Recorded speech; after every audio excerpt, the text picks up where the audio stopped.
और अब बात कर लेते हैं हरेली त्योहार की।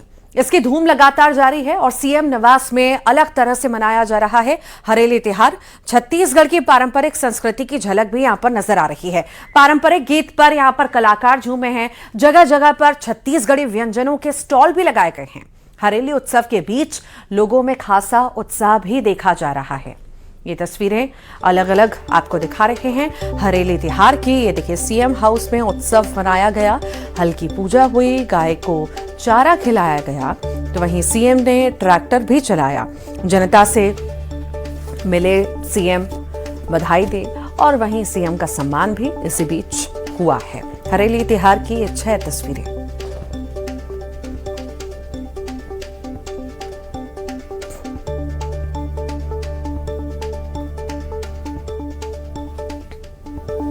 ये 3 और तस्वीरें सीएम हाउस में हरेली त्योहार की तस्वीर आप देखिए। पारंपरिक नृत्य यहां पर हो रहा है। हमन यहां सीएम हाउस में और पूरे प्रदेश में आज हरियाली त्योहार मनाथन। हमन भगवान शिव के पूजा अर्चना करे हन, गौ माता के पूजा अर्चना करे हन और हमर किसान मन के उपयोग में जो भी यंत्र उपयोग में आते, नांगर, कुदाली, फावड़ा, सब कुछ के हमन आज पूजा। और आज से बस्तर में तिरंगा यात्रा की शुरुआत हो चुकी है। डिप्टी सीएम विजय शर्मा के साथ वन मंत्री केदार कश्यप इस यात्रा के शुभारंभ में शामिल हुए। 3 दिन तक चलने वाली इस यात्रा की शुरुआत नारायणपुर से हुई है, जो दंतेवाड़ा, सुकमा और बीजापुर समेत संभाग के 90 गांवों से होकर गुजरेगी। तिरंगा यात्रा में नक्सल मुक्त इलाकों से बाइक रैली निकाली जाएगी। तस्वीरों में आप देख पा रहे हैं, बदलते बस्तर में तिरंगे के साथ हर उम्र के लोग नजर आ रहे हैं।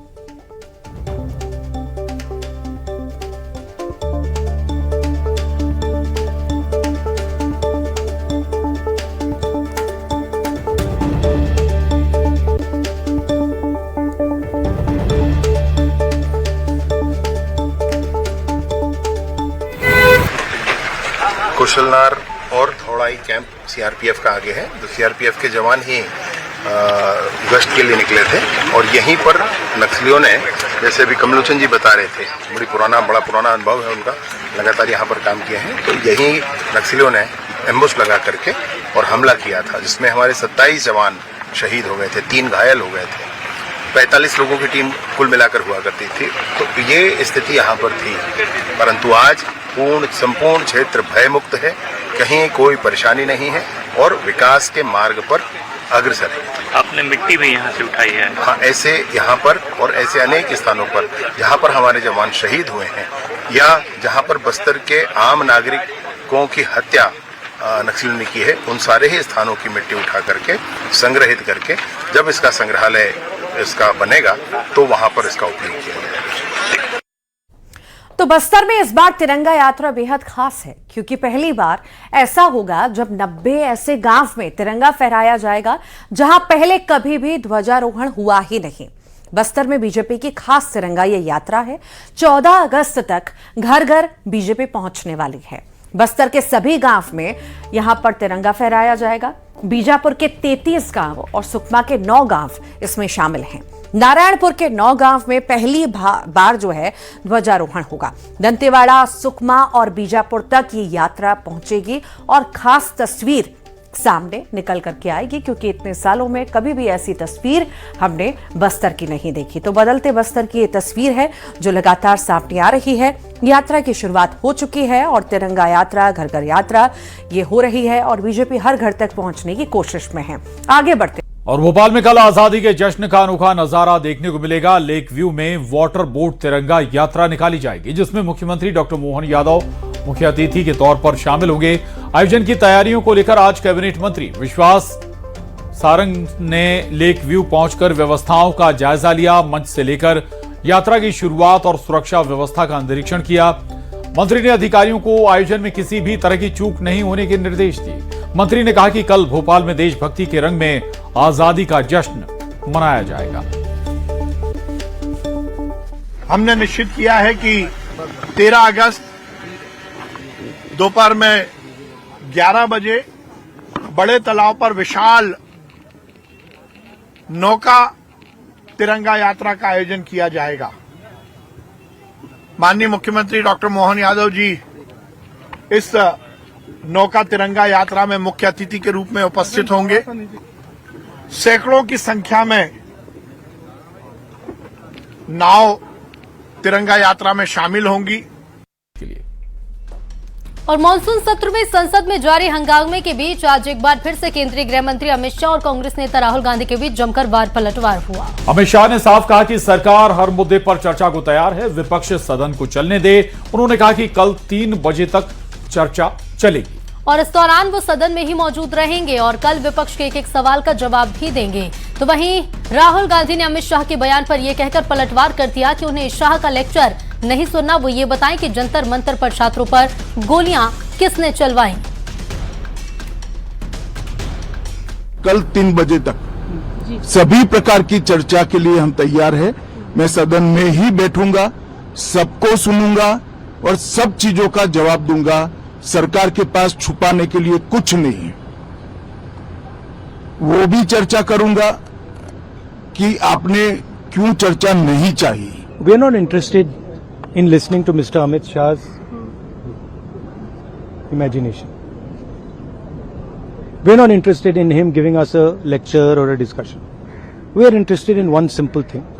And when I say we, I mean the younger generation of this country.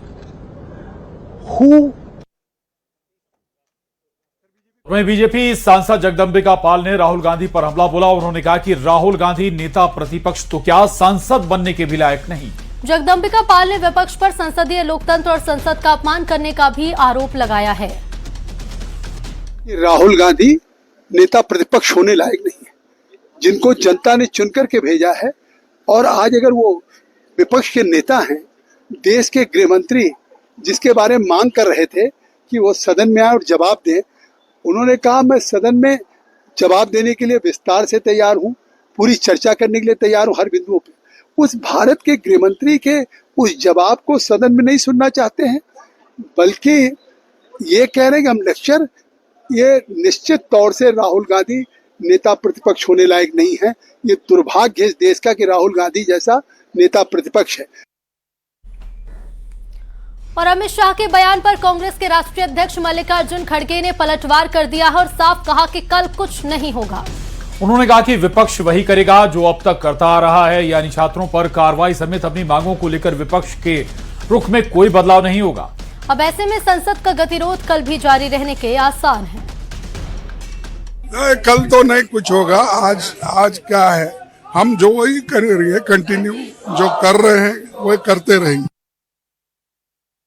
और मध्य प्रदेश कांग्रेस में बड़े संगठनात्मक फेरबदल की तैयारी की चर्चा तेज हो गई। प्रदेश कांग्रेस कमेटी की मौजूदा कार्यकारिणी को भंग कर नए सिरे से गठन पर मंथन चल रहा है। पीएसी बैठक में संगठन के पुनर्गठन और नई नियुक्तियों को लेकर चर्चा हुई है। मौजूदा 328 पदाधिकारियों वाली कार्यकारिणी को छोटा करने की तैयारी की बात सामने आ रही है। पार्टी के भीतर वरिष्ठ और लंबे समय से जिम्मेदारी से दूर नेताओं को मौका देने की मांग भी उठ रही है।